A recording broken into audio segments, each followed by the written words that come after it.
if we want to live well, both externally and internally, how well we live here simply depends on how well we manage our surroundings and how well we manage ourselves. Fundamentally, life is management. If you don't know how to maintain your body, your mind, your emotion, your situations, your life in general, your home, your communities, nations and the world, the quality of our life is just how well we manage things with ourselves. But generally, we are thinking of management, we are applying ourselves to management only in terms of business management or industry management, or generally we are talking management only with economic situations, not life as a whole. In many ways, it's unfortunate that today the most predominant factor that rules the planet has become economics. The other aspects of life have been totally pushed to the corner. When economics rules, when economics is the only thing that we are thinking about, we will tend to become very gross and unhappy in so many ways. What I see is, we are conducting various levels of programs to very top-level executives in some big corporations in the world, major corporations in the world. What I see is people who have failed in their lives, they're suffering their failure. People who have succeeded in their life, they're suffering their success. If you suffer your failure, it's okay, because failure comes easy. If you suffer your success, that is tragedy, because success doesn't come easy. So, something that you worked for, something that you always longed for, something that you wanted to create in your life, when it happens, if you start suffering that, that's the real tragedy of life. But a large number of successful people on the planet are suffering their success. When I say suffering their success,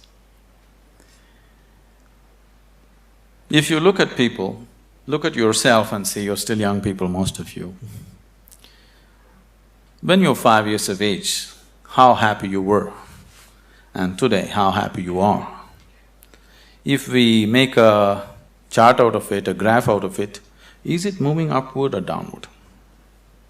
In 24 hours' time, how many moments are you really happy? If you look at this, is it going up or down?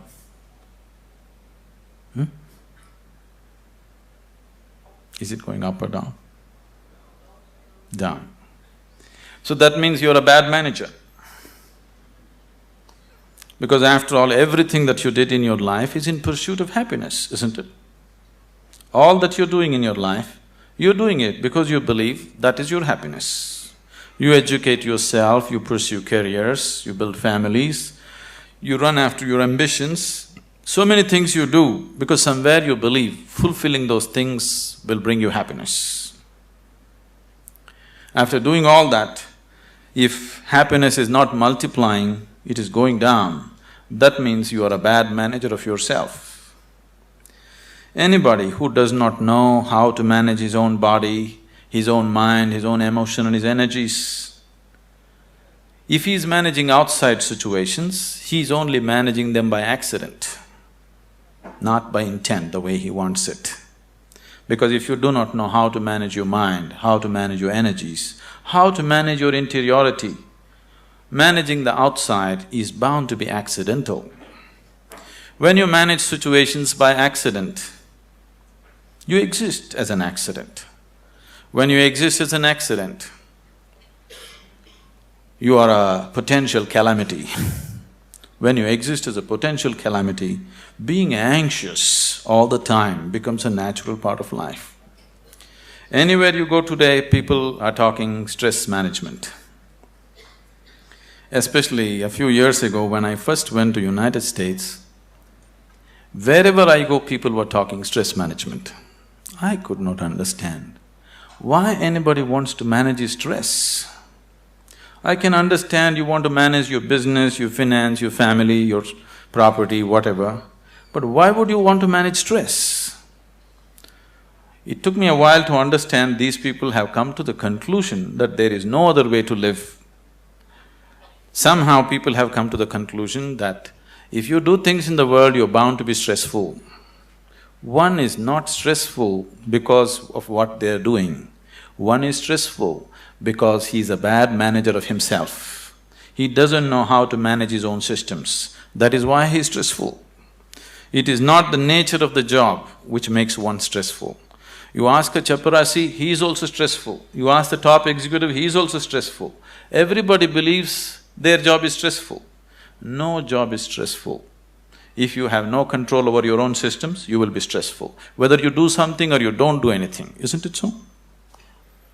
See, management means… fundamentally, management means we want to decide the course of our destiny. That's management, isn't it? We don't want to live here by accident. We want to take our lives where we want to go. That's management, isn't it so? If you're managing by accident, you are not a manager. Without you, things will run better. So once you say, I'm a manager, that means somewhere you have decided that you want to go in a particular way. You want to have a certain kind of situation, both inward and outward. So everybody is a manager in his own capacity, but in different levels and different types. Whether you manage a kitchen where you cook for 4 people, or you manage a large industry where 10,000 people work, fundamentally, if you want to have a good kitchen or a good industry, you must be a good manager of that situation, isn't it? So whether you're managing a little kitchen or a large industry, if you want to manage outside situations, generally you will have to manage material and people around you. If you have to manage 10 people or 10,000 people around you, you have to manage 10 minds or 10,000 minds around you. But if you have no management over your own mind, you managing 10,000 minds is going to be a disaster. In the process of doing something, if we are destroying human beings, which is happening right now, in the process of managing a situation, the man is broken, then this kind of management is no good, because after all, every management that we do is only for human well-being. If we are doing management for human well-being, in the process of doing something, in the process of managing situations, it is not only about producing something or making profit. Human beings should rise to their full potential. If we manage a situation properly, in simple process of working, you and the people who are working with you should be able to raise to their full potential. When I say rising to full potential, not just work potential, but as human beings, they must be able to rise to their full potential.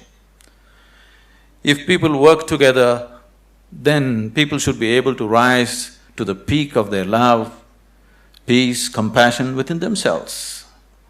If this doesn't happen, then it's bad management, because all management, the basic intent is human well-being. If that is not happening, you're just producing something, you're making little profit, but human beings are getting broken in the process, it doesn't mean anything. So if this kind of management has to happen, that just in managing a business, you find people around you raise to their peak, then you have to spend a certain amount of time in focusing on your inner management. If this doesn't happen, you will only manage situations by accident. A lot of people have understood management as a way of throwing their weight around. Can I tell you a joke? Are you okay? On a certain day, a lion was really feeling great within himself. He just was walking and a little rabbit was going, he caught him. and roared at him, "Who is the king of the jungle?" The little rabbit, terrified, said, You, of course you." He let him go, swaggered around a little bit. Then he found a fox, caught him. "Who is the king of the jungle?" "Oh my lord, it's you, of course, nobody else but you." Then he swaggered around a little bit, caught a few more animals, everybody screamed out of fear, "You are the king of the jungle." Then he was in full swagger, like a manager, king of the jungle. Walked into a clearing in the jungle, there was a huge tusker standing. He went, stood in front of him and asked, "Who is the king of the jungle?" The tusker took his trunk, rolled him up, picked him up, twirled him around, smashed him to the ground. His back broke. Then the lion said, "You could have just told me."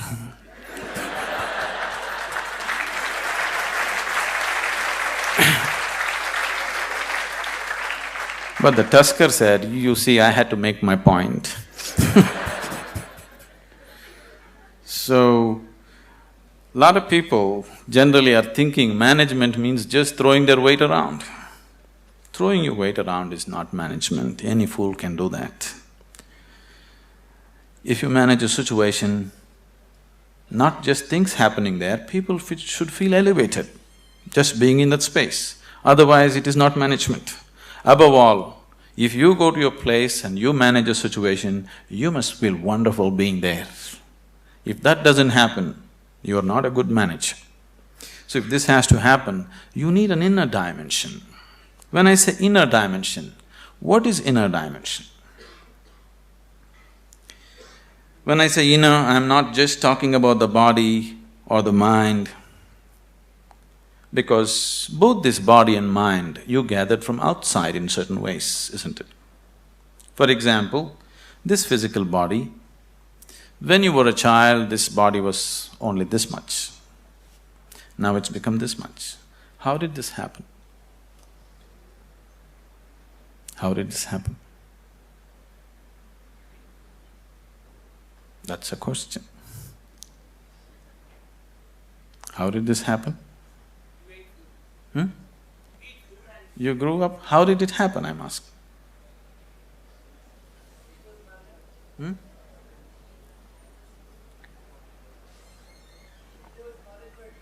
I'm sorry? How did it happen? How did all this body happen? Food that you ate, isn't it? What you call as my body is actually a heap of food that you gathered. What you call as food is just a piece of earth that you convert it into food and make it into body, isn't it? So this body is just a heap of food that you gathered over a period of time. What you call as my mind is a heap of impressions that you gathered from outside. Now you have a heap of food and a heap of impressions. If this much gathering has to happen, something more than this must exist, isn't it? If you are capable of gathering such a large body and so much mind, there must be something more fundamental than this. But that never comes into your experience. You're just lost in these two heaps, trying to make some sense out of it. Now, as there is a science, as there is a management science for external well-being, there is a management for science for inner well-being. It is just that most of the time we have not approached it scientifically, we're just believing by doing something somehow everything will be okay. Right now, people are thinking by educating themselves they will live happily ever after, which you will discover after some time it's not so. By getting a job, they think they're going to be happy ever after, which you will discover it is not so. By making money, you think you're going to be happy ever after, you will discover it is not so. Somebody thinks by getting married they're going to be ever after, and they know it is not so. So, you're trying to somehow fool yourself into believing that by doing something everything will be okay. Though repeatedly it has let you down, still you believe that something else, some other miracle will make everything okay. It'll not be okay. It once happened.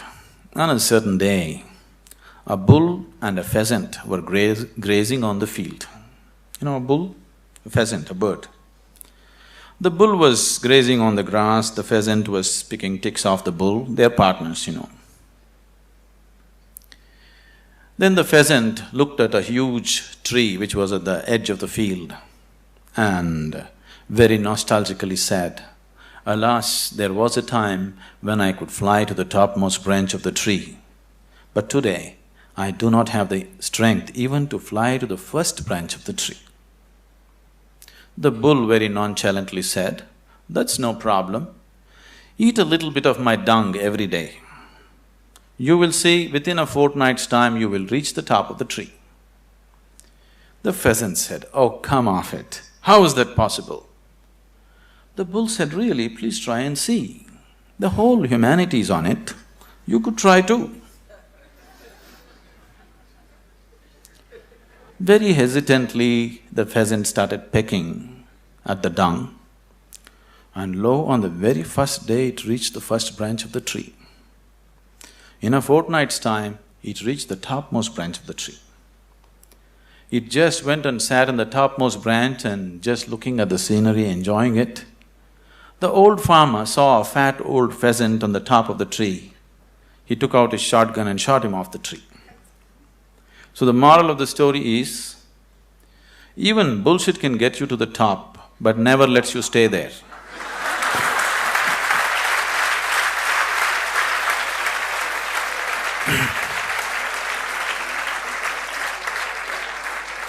So, if you are seeking a life of fulfillment, if you are seeking a life of joy and peace and well-being within yourself, don't try to bull yourself in some way. You must do the right thing, otherwise it won't work. Now that you are managers or to be managers, probably, definitely, I hope they have taught you that unless you do the right thing, it doesn't work with outside. The same goes with the inside. Unless you do the right thing, it just doesn't work. You may just bull yourself to believe that this will make me all right, that will make me all right. Yes, for a moment, but the next moment you crash. Please see, successful people, unsuccessful people, just look at their lives and see in 24 hours, how many moments are they really joyful? How many? You go on the street and see how many joyful faces do you see on the street? Very, very few, isn't it so? Yes? If you see any, usually they are young faces. Over 30 faces are all long faces. What's happened to them? For most of them, their lives have worked out far better than they ever imagined. If you look at yourself as a generation, never before another generation of people have been this comfortable and this well physically as you are right now, isn't it? Isn't it so? We are the most comfortable generation. No other generation has known these kind of comforts and conveniences. But still, are we any happier than what people were? This is simply because we did not do inner management. We just did external management, no inner management. In the process of creating what we want, the very source of our life, this planet, we're just destroying, isn't it? In pursuit of our happiness, we are just making a bonfire out of this planet, but still we are not satisfied, nor are we any more joyful than what we were 500 years ago as people were, isn't it? So somewhere, we have neglected the interiority. So to turn inward, what is needed? One reason why most young people here have never made any effort to turn inward is because today, any thinking person, the moment he can read ABC, speak English and he has extra alphabets next to his name, he develops an allergy towards anything spiritual. This is not your fault. These so-called spiritual people have made such jokers out of themselves. They have presented spirituality in such terrible ways, ridiculous ways, that anybody who has any sense doesn't want to go anywhere near it. See, a spirituality means to know something which is beyond the physical. Right now, if you exist as a physical entity, as a body, as a mind, because both these things are accumulations from outside, whatever happens outside will happen inside. If what happens outside begins to happen within you all the time, then you being peaceful and happy is always accidental, because it doesn't matter who you are, how powerful you are, how great a manager you are, external situations will never be 100% in your control. That's the nature of the life. Even if you're just two people in the family, still you don't have absolute control over the situation, isn't it so? As the scope and play of your life increases, you have less and less control over the situations in which you live. That's the reality of life. So if whatever is happening outside is happening within you, you being peaceful and happy in your life is a faraway thing, it's never going to happen. Only when a person begins to experience a dimension beyond the physical within himself, then he can play with the physical world whichever way he wants. He can do the best that he can do with the outside world, but the interiority is undisturbed, always the way you want it. The outside world will not happen the way we want it 100%. At least the inner world should happen the way we want it, isn't it so? Isn't it so? The outside will never happen 100% the way we want it. That's the reality of life. But at least this one should happen the way we want it. If this is also not happening the way you want it, if your body, if your mind, if your emotions, if your energies are not functioning the way you want it, then this is the worst kind of slavery, because somebody else decides what should happen within you. If somebody else decides what should happen around you, that itself you call it slavery, isn't it so? Yes? Are we in talking terms or no? Okay, that's fine. If somebody decides what should happen around you, that itself you call as slavery. But if someone decides what should happen within you, is it not a more horrible way of being a slave? But please see, the whole world is in it. The only consolation is everybody is like this. Now that you're learning management as a science, I would like you to understand there is a whole science of inner management. If you don't learn that, you may manage businesses, you may manage industry, but still you will not live a life of fulfillment and well-being.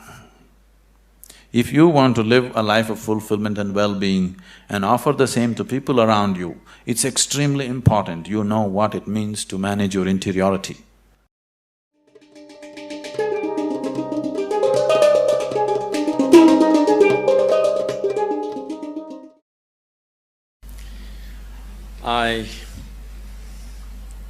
I really don't know how you feel today going out of probably the last step of your education, or at least one step of your education, a major step of your education.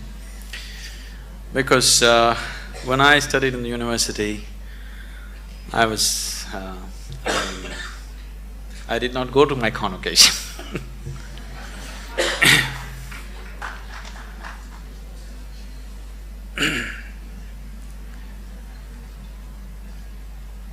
Somewhere, right from my childhood… Are you okay for a story? Right from my childhood, the education that I received, though they sent me to the best possible schools around, it didn't mean anything to me, because my sense of listening and looking at people was such. When the teachers were talking whatever, chemistry, biology or mathematics, one thing I could clearly see was whatever they were saying didn't mean a damn thing to them. And I was not willing to listen to anything from somebody who is talking something which doesn't mean anything to him. So, I always looked at the teacher. If he put his heart into it, I'm willing to be there. Otherwise, I'm out. Because somewhere I have so many things on my agenda for the day. 24 hours are packed with too many things. I'm not willing to spend an hour or even 5 minutes listening to someone who is talking something which doesn't mean anything to him. Even if he's talking nonsense, it doesn't matter. If it means something to him, I'm willing to listen to it. But if he's talking great things which don't mean anything to him, I am not willing to listen to him. So as a part of this, I spent… Your education is over, so I can talk. I spent almost 90% of my college hours outside, only 10% inside. Only when I saw somebody who is talking something with passion, I'm there. Otherwise, I'm just out. Now, this education, I'm repeatedly telling Dr. Majumdar and a few other people around here, I'm happy to see somebody's talking with some passion about what they're doing. Somebody, it doesn't matter what they're doing is right, wrong, okay, perfect or not. But someone has put his heart into it, it's okay, because human lives becomes beautiful not because we do the right things. Human lives become beautiful because we put our heart into what we're doing. It doesn't matter what we're doing, whether we are sweeping the floor or managing the country or what we are doing, if we are putting our heart into what we are doing, it's beautiful to be doing that activity. So I think it's a fortune that I've just seen a few people, I hope everybody here is putting their hearts into what they're doing and living in an atmosphere where people are passionate about what they're doing itself is highly enriching.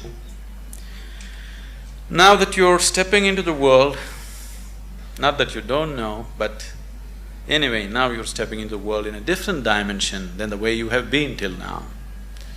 Once you step into the world, there's going to be a lot of filth. There is corruption, there is nonsense, there is so many things happening everywhere. There are some set of people, a certain set of people, who will develop an allergy for this filth. They can't stand it. They usually run to the Himalayas because they're allergic to filth, they can't take it. They want everything pure. But such a thing will not happen because the filth of the world has one way or the other has entered our minds. Whether we empower that filth or not is all the option that we have. But we cannot avoid filth, it is there. All the nonsense that can happen in the world, you know in your head, isn't it? So one set of people develop allergy and try to run away, which they can never do, really. Another set of people, a large segment of people, unfortunately, have come to their own kind of philosophies. Anyway, world is full of filth, let me also become filth. So they have joined that, they have merged into the filth. What we call as filth can also be great manure, Indian spirituality has always used lotus as a symbolism. A lotus flower has always been the main symbolism for Indian spirituality. Why a lotus flower is? A lotus flower grows best where the filth is thick. This filth which is stinking, which you can't bear, has transformed itself into a fragrant, beautiful flower. This option also is with us every moment of our life. If the atmospheres that we live in make us… we cannot call ourselves managers. If we make the atmospheres that we live in, only then we can call ourselves managers. Being a manager means that we are going to create whatever we see as the most beautiful thing to happen right now. Allowing situations to create you is not management at all. Creating the situations that we want is management.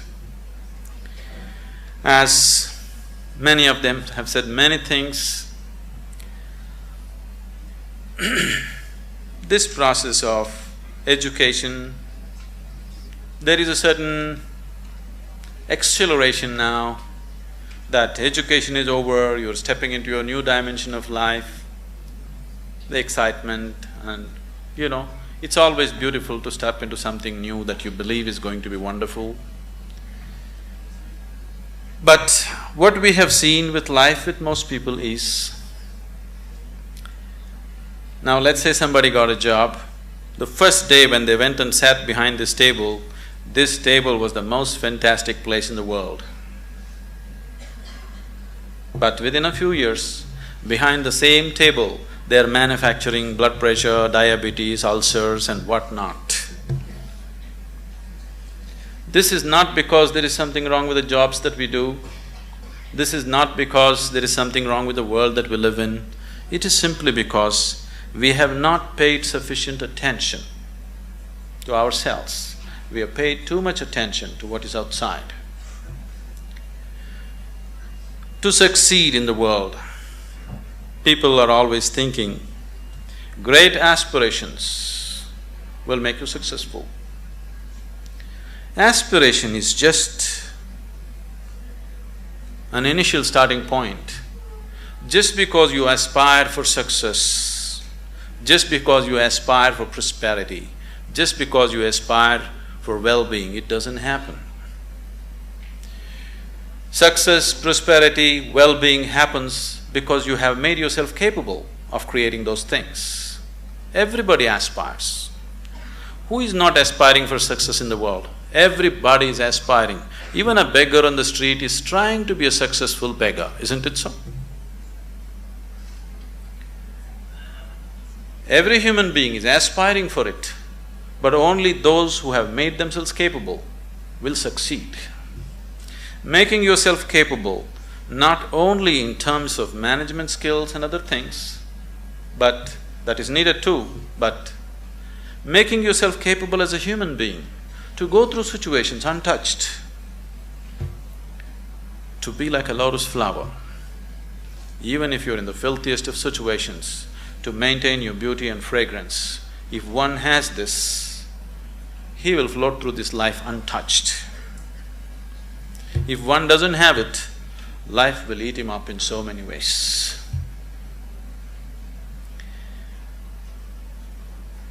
It's my wish and my blessing that this new set of managers will manage this world, this country, this community, and the business and commerce, which is part of our existence today in the world, in a much better way than the previous generations of people have done, because externally we are better equipped than ever before.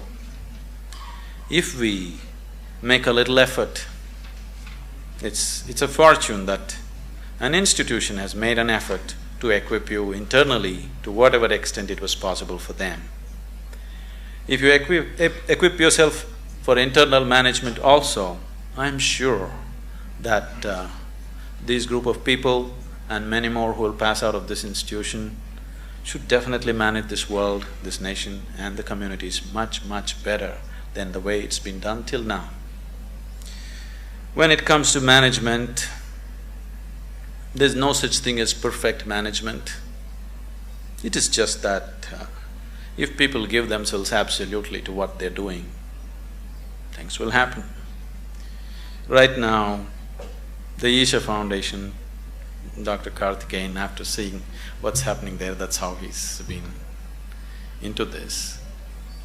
It is run by all young people, the whole foundation.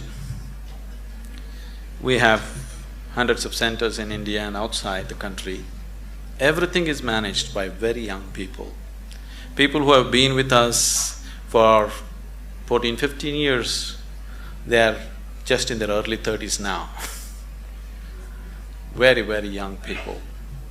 No senior people, no experienced people, just young people, raw hands. I took this as a challenge to make it happen through them, not using any kind of experience. I'm not against experience, I'm not against that, but I wanted to make a statement that incredible things can be done, not because we know how to do it. Incredible things can be done simply because we are committed that we want it to happen, that's all. Today, this has grown into a voluntary organization with over 200,000 active volunteers around the world. And we have taken enormous projects of social significance. All these things are handled by volunteers. They're not paid for it, they spend from their own pockets and do things. And you need to understand, managing these people, managing volunteers is much more difficult than managing paid employees because you can't fire them. You can never fire them for inefficiency or indiscipline or whatever, because they're there on a voluntary basis. So, people who manage these situations, very young people without any qualifications, they are such fantastic managers of people. The way they manage the situations, the way they conduct thousands of people has set such a exemplary example in the community there. I would take this opportunity someday that when it's possible you visit Isha Yoga Center as to how things are managed, so simply, because management doesn't come… I know you need to learn about finance, this, that, banking and those kind of things, but fundamentally management is your ability to be capable of inspiring people to do their best. And that's all we can do. If everybody around us are doing their best, that's the best possible management that can happen. So this is not going to come with manipulation, this is only going to come with dedication, this is only going to come with love, this is only going to come because you are willing to give yourself 100% to the person who is next to you at that moment. Oh, is all this possible? Is it not all utopian? You think this is the reality in the corporate sector? I'm telling you, we are working in the prisons, we are working in rural areas, we are working with major corporations in the world. It doesn't matter what kind of person you meet. If you just learn to touch the core of his humanity, then you see every human being is willing to do his best for you, always. If you just learn how to touch the very core of a human being who is around you right now, you will see everybody is willing to lay their lives down for you. Only if people around you love you and they want to do the best for you, you will not get ulcers doing management. If people around you are trying to pull you down, you will anyway get ulcers trying to manage situations. Isn't it so? If you do not create the people who truly love us and wanting to give their best, then management is going to be a pain. Management is going to be a huge suffering. Only when people around us really want to do the best for you, only then management can happen wonderfully. It's my wish and my blessing that all of you turn out as truly great managers of yourself and the world around you.